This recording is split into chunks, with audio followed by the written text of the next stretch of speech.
mas pinalakas.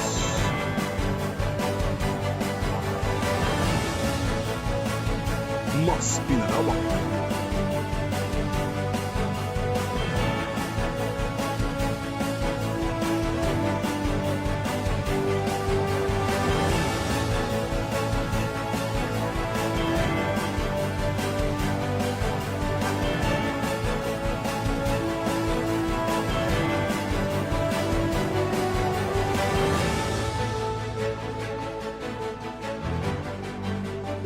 Buong pwersang maghahatid ng mga balita at mahalagang impormasyon sa anumang panig ng mundo.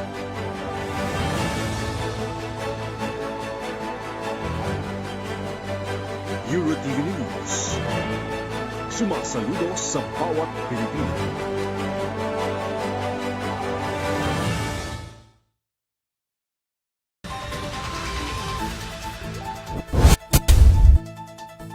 Magandang araw. Narito na ang mga balitang hatid sa inyo ng EuroTV Balitang Tapat ngayong tanghali. Kami ang inyong magiging tagapaghatid balita. Ako si Mia Layagi. At ako naman si Dan Villegas para sa detalye ng mga balita. Formal nang hinaina ng Senado ng arrest order si suspended Bamban Tarlac Mayor Alice Guo at 7 pang individual matapos ding ma-cite in contempt dahil sa hindi pagdalo sa mga pagdinig sa Senado. Sa kabila nito, bigo ang mga otoridad na tuluyang maihain sa alkalde ang arrest warrant matapos itong hindi matagpuan sa kanyang mga properties. Narito ang detalye ng balita. Isyuhan ng kanyang arrest warrant ang suspendidong Bamban Tarlac Mayor na si Alice Guo matapos itong hindi matagpuan ng mga otoridad sa kanyang address.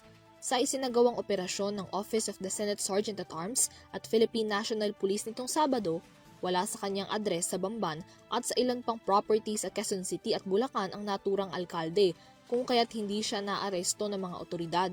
Bigo ring mahuli ang iba pa niyang kasamahan na mayroon ding arrest order maliban sa kanyang dating accountant na si Nancy Gamo na naaresto bandang 1:00 ng hapon noong Sabado at ngayon ay nasa kustudiya na ng Senado. Kabilang sa mga hinaina ng Senado ng arrest order si Guo, kasama si Gamo, Dennis Cunanan, mga magulang ng alkalde na sina Gian Zhong Guo at Wenilin at mga kapatid nito na sina Shimen, Sheila at Wesley. Bago ang arrest order, matatandaan na cite in contempt na rin ang naturang mga individual dahil sa hindi nila pagsipot sa mga pagdinig ng Senado kaugnay ng mga kinakaharap nilang issue at kaso sa Pogo operations at iba pa. Samantala, sa isang pahayag, sinabi ng abogado ni Guo na nasa Pilipinas pa rin ang alkalde at hindi nagtatangkang lumabas sa bansa dahil na rin sa lookout order na nakahain kontra sa kanya. Para sa EuroTV News, Mia Layagin, sumasaludo sa bawat Pilipino. Samantala, nagbigay naman ng abiso ang Philippine Statistics Authority kaugnay sa mga naitalang kaso ng falsified birth certificates na natanggap ng nasa 200 Chinese nationals sa bansa. Para sa detalye ng balita sa report na ito.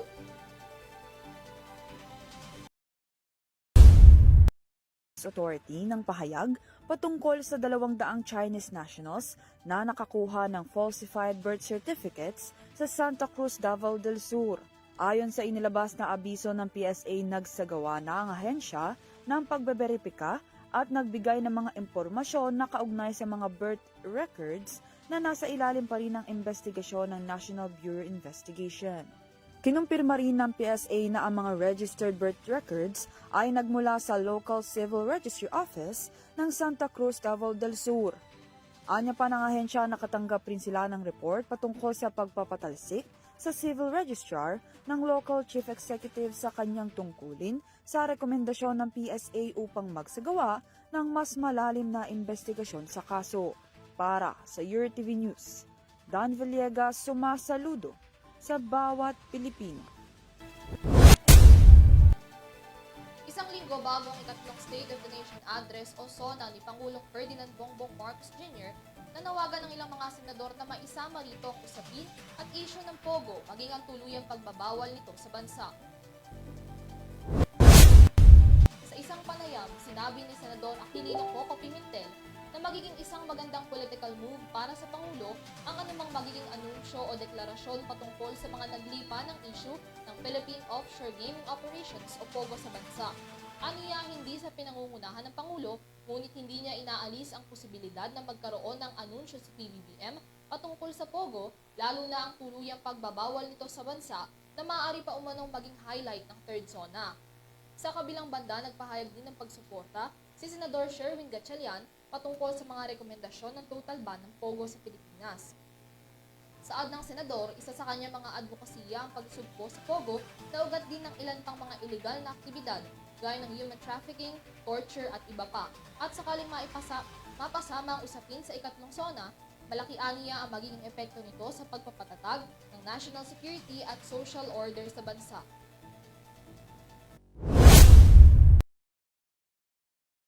Sa SONA 2024, nakatakdang mag-deploy ang MMDA ng karagdagang bilang ng tauhan at personnel para sa naturang kaganapan. Narito si Catherine Landicho para sa detalye ng balita. Nakatakdang mag-deploy ang Metropolitan Manila Development Authority o MMDA ng mahigit 1,000 tauhan para tumulong sa traffic management para sa ikatlong State of the Nation Address o SONA ni Pangulong Ferdinand Bongbong Marcos Jr. na gaganapin sa July 22 kasalukuyang taon sa Batasang Pambansa sa Quezon City. Sinabi ni MMDA Traffic Operations Officer Manny Miro na sila ang naatasan ng mga siwa sa traffic management para sa parehong mga sasakyan, pedestrian at magsisilbing emergency respondent sa araw ng SONA. Anya magsasagawa rin mga tauhan ng MMDA ng road at sidewalk clearing at babantayan ang lagay ng trapiko sa mga highway na patungo sa Batasan. Nauna naman na inatasan ng Pangulo ang Kamara na mga kinatawan na i-accommodate ang lahat ng gustong dumalo sa SONA. Samantala bilang security measure, nakatakdang isara ang Batasang Pambansa simula July 19, Biyernes bago ang SONA. Para sa URTV News, Catherine Landicho, sumasaludo sa bawat Pilipino. Manatiling nakatutok, magbabalik ang balitang tapat makalipas ang ilang sandali.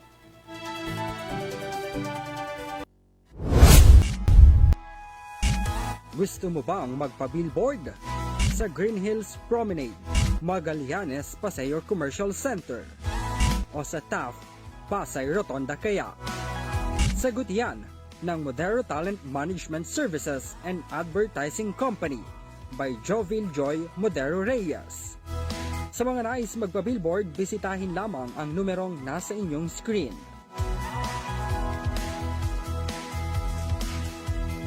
Tatak Modero, Alagang Modero. Gusto mo bang magpa-billboard? Sa Green Hills Promenade, Magallanes, Pasay Commercial Center o sa Taft, Pasay Rotonda kaya? Sagot yan ng Modero Talent Management Services and Advertising Company by Jovil Joy Modero Reyes. Sa mga nais magpa-billboard, bisitahin lamang ang numerong nasa inyong screen.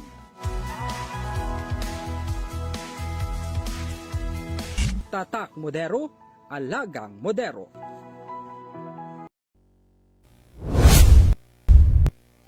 Balik tayo sa mga balita. Nasa bat ng mga pulisya ang nasa 1,125 grams ng shabu sa isinagawang buy-bust operation na nagkakahalaga ng 7.6 million pesos sa Sampaloc, Manila.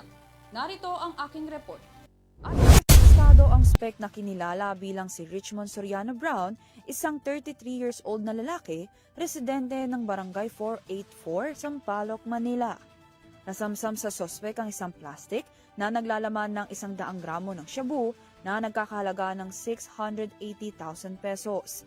Isang heat-sealed transparent plastic sachet ng shabu na tumitimbang ng 25 gramo na nagkakahalaga ng 170,000 pesos at isang medium transparent plastic bag na naglalaman ng shabu na tumitimbang ng nasa 1,000 gramo at nagkakahalaga ng nasa humigit kumulang na 6 na milyong piso. Dinala naman ang mga nakolektang ebidensya sa Philippine National Police Forensic Group para sa laboratory examination. Mahaharap sa kasong paglabag ng Section 5 o Sale of Dangerous Drugs at Section 11 o Possession of Dangerous Drugs ng Republic Act 9165 o kilala bilang Comprehensive Dangerous Drugs Act of 2002. Para sa URTV News, Dan Villegas, sumasaludo sa bawat Pilipino. Para naman sa ulat panahon, sa ikatlong linggo ng Hulyo, magtutuloy-tuloy pa rin ang maulap at maulang panahon sa malaking bahagi ng bansa. Kasunod ito ng epekto ng habagat na mas pinaigting pa ng LPA na ngayon ay ganap ng bagyo sa labas ng Philippine Area of Responsibility, maging ng mga cloud clusters sa bandang Mindanao na may posibilidad na tuluyan ding maging isang bagyo. Ang kabuuang lagay ng panahon, alamin sa report na ito. Tuluyan ang isang ganap na bagyo ang binabantayang low pressure area sa labas ng Philippine Area of Responsibility na isa sa mga salik na magdadala ng malaking tsansa ng maulang panahon sa bansa ngayong linggo. Sa 4 AM weather forecast ng Philippine Atmospheric, Geophysical and Astronomical Services Administration o PAGASA, huling namataan ng tropical depression na ito 1,100 km kanlurang bahagi ng Central Luzon sa labas ng PAR at malapit na sa bansang Vietnam. Ang tropical depression na walang pangalan dahil nasa labas pa ng PAR ay hindi inaasahang magkakaroon ng direktang epekto sa bansa, ngunit posible nitong palakasin ang hanging habagat na siyang magdadala ng malaking tsansa ng mga pag-ulan sa ilang bahagi ng Pilipinas. Vietnam. Samantala, bagamat walang direktang epekto itong bagyong ito na nasa labas ng Philippine Area of Responsibility, patuloy na paigtingin nito yung habagat na siyang magdadala ng mga pag-ulan, lalong-lalo na dito sa may kanlurang bahagi ng Luzon, partikular na nga sa may bahagi ng Palawan at Mindoro area. Kaya inaasahan pa rin natin ang malaking tsansa ng mga pag-ulan dito sa may area ng Palawan, ng Mindoro, Western Visayas, kasama din sa malaking bahagi ng Mindanao. Samantala, makadaragdag din sa maulang panahon ngayong linggo ang binabantayang cloud clusters o kumpol ng mga kaulapan sa may silangang bahagi ng Mindanao.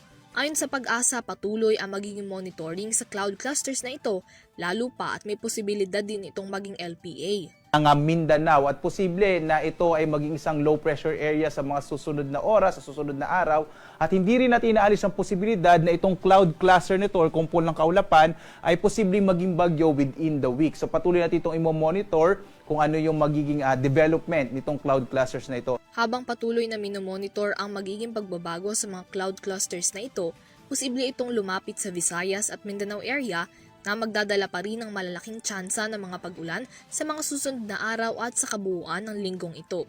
Kaugnay nito, asahan ng mga pag-ulan sa bahagi ng Mindanao at Visayas, maging sa ilang parte ng Southern Luzon, habang sa Kamaynilaan at sa nalalabing bahagi ng bansa naman ay malaki pa rin ang tsansa ng pagkakaroon ng mga thunderstorms sa hapon at gabi, dala ng mga localized thunderstorms.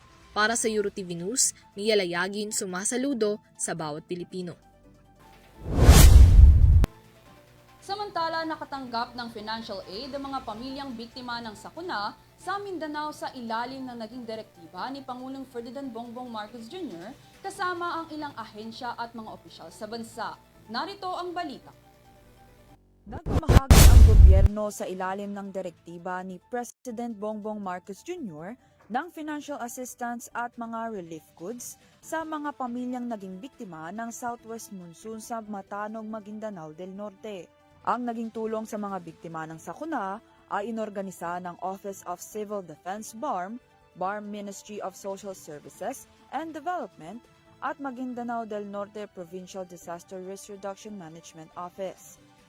Nagkaroon din ng pagtitipon para sa pagtitiyak ng karagdagang tulong na kailangan ng mga apektadong pamilya at lungsod. Nasa 76 ng mga partially damaged houses ng mga residente ang nakatanggap ng financial assistance na nagkakahalaga ng 5,000 bawat isa at higit sa 200 mga residente naman na nakatanggap ng lubhang pagkasira ang nakakuha ng 10,000 bawat isa. Samantala, nagbigay naman ng pahayag si Secretary Rex Gatchalian patungkol sa kalagahan ng mga proactive na hakbang sa paghahanda sa sakuna habang tinitiyak ng ahensya ang mabilis at mahusay na pagtugon sa mga pangyayari na may kaugnayan sa panahon sa mga lungsod ng Mindanao. Para sa EuroTV News, Dan Villegas, sumasaludo sa bawat Pilipino.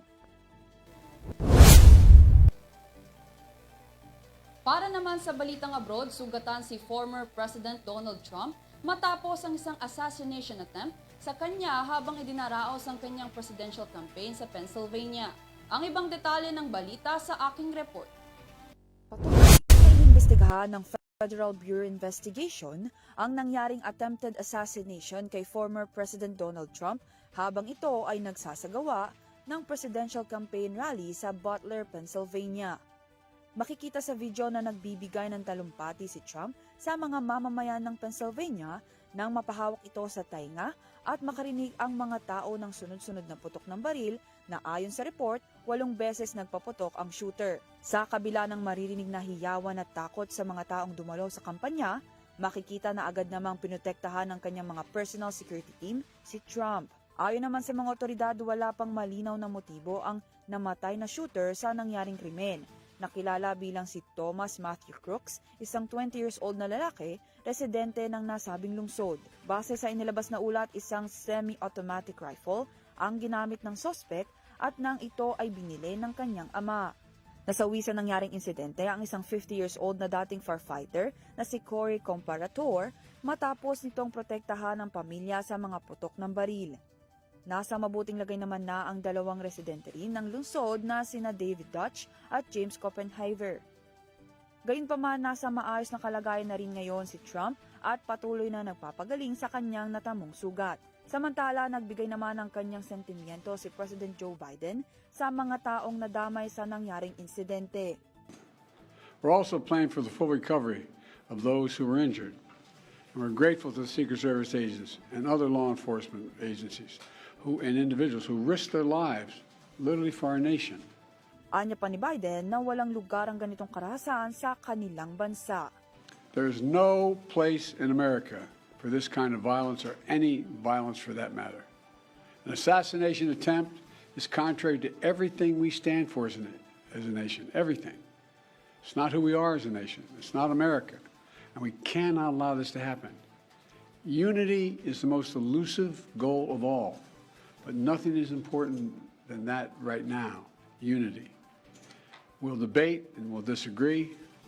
That's not going to change, but we're going to not lose sight of fact who we are as a Para sa Year TV News, Dan Villegas sumasaludo sa bawat Pilipino. Para naman sa balitang sports, 2 gintong medalya para sa Pilipinas. Ito ang matagumpay na nasungkit ng mga atletang Pinoy sa 2024 Asia Triathlon Junior Cup sa Malaysia nitong linggo. Naungusa ni Kira Ellis ang mga katunggali sa Junior Women event at tagumpay na nakuha ang ginto sa naturang palaro. Nanguna rin sa Mixed Junior Relay event sina Matthew Hermosa, Dacian Ramos, Kira Ellis at Samantha Corpus at nasa liwhan ng ginto. Sa kabilang banda, puspusan na ang isinasagawang paghahanda ng mga atletang Pinoy na lalahok sa Paris Olympics 2024, lalo pa at 11 araw na lamang at tuluyan ang magsisimula ang naturang palaro.